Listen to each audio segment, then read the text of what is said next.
And information is the basis of reorganizational healing. It's the basis of chiropractic, of philosophy and practice, and it's really the basis of how all systems organize. So at the very integral level, how does the system use energy? How does it use information? How does it dissipate tension and forces? This is where really comes down to. And how can we understand the elements of that, and how can we enhance its ability to function? So I'm going to speak about spinal neural integrity and talk about the stability subsystems that regulate this dynamic state known as spinal neural integrity. The actual model is based upon the work of Punjabi at Yale. And it's based upon that and some of the work in synergistics by Kelso, and has my Donnie Epstein spin on it.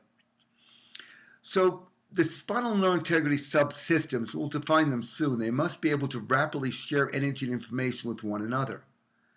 And as they get more and more integrous, able to function more effectively, share energy and information, it becomes a greater expression of spinal and neural wellness and reorganizational healing, and spinal reorganizational healing.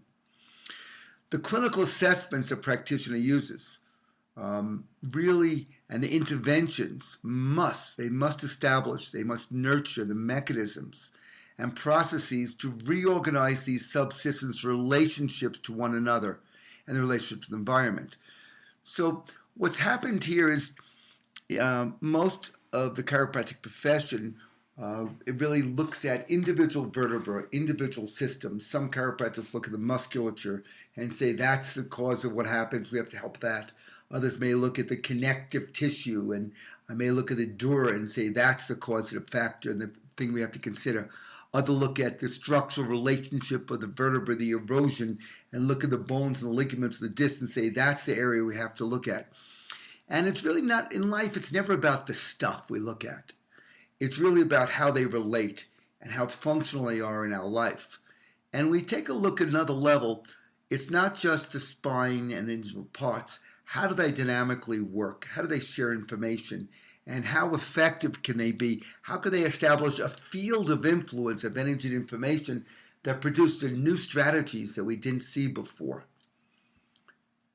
Now, Herman Hockin used the term synergistics as a concept concerned with the coordination of individual parts in a system, wired to achieve macroscopic, spatial, temporal, and functional patterns. And he said the brain is a dynamic, pattern-forming, self-organized system, which is always at the edge of instability. Now, I've been teaching this concept probably for about 2 decades, and that the idea is a pattern-forming, self-organizing system, which is always the edge of instability. What does that mean? Stable means it stays the same. Instability, it's always changing. So it has to be pliable and flexible to actually have instability. If you have instability and not enough energy, we call that trauma. We call it breakdown. We call it dis-ease. If we have instability and enough energy, we call it breakthrough. We call it healing. We call it magic.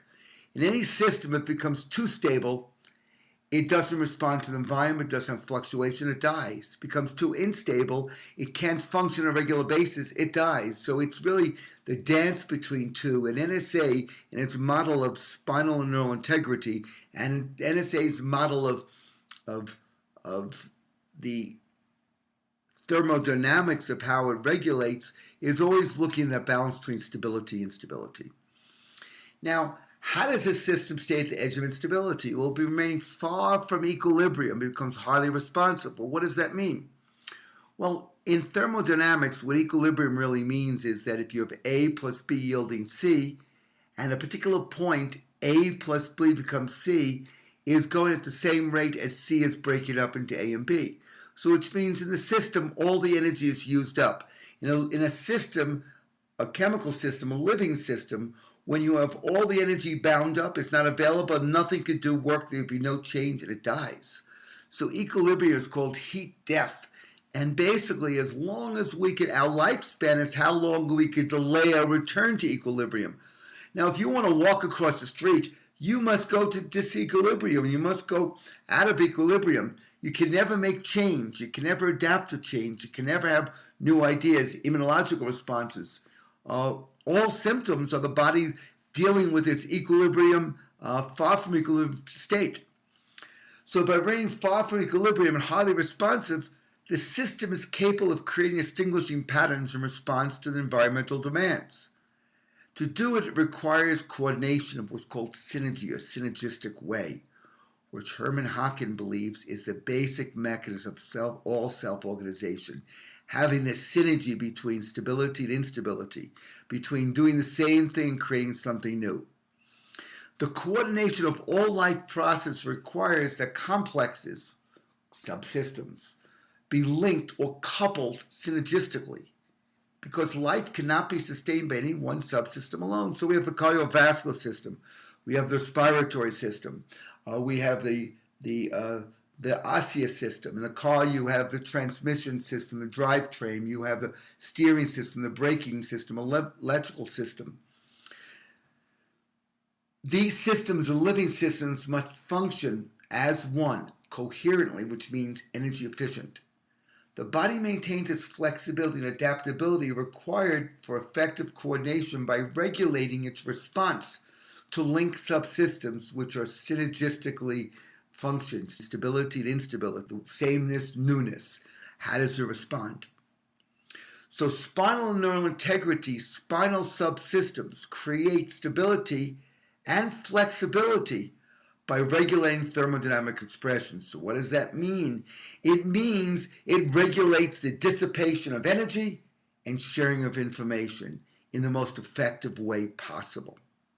To maintain thermodynamic stability, the system needs additional energy to move it to higher levels. And that's, again, we talk about taking it as bound up as defense and offering it and making it work. And the NSA wave creates a temporary reorganizational instability, suspending the energy and the information in the bound up systems and allowing it to go between the subsystems so they can regulate and share the tension and information load that has to be handled by the nervous system. So I applied the concept of oscillation. Oscillation is moving between different extremes. Oscillation in the body refers to the way a system functions. The degree of oscillation determines consciousness. The degree of oscillation, all function. And what happens when you have different parts oscillating in an organizational way together, you have vibing together. Oscillation could be referred to also as a rhythmic frequency entrainment. It could be harmonic vibing together. Oscillation, molecular oscillation, D.D. Palmer said it's the basis of consciousness, and it really appears to be such. When you have any two oscillators, two parts oscillating together, it forms a field between those spaces, which really creates a new property. That's what love is about.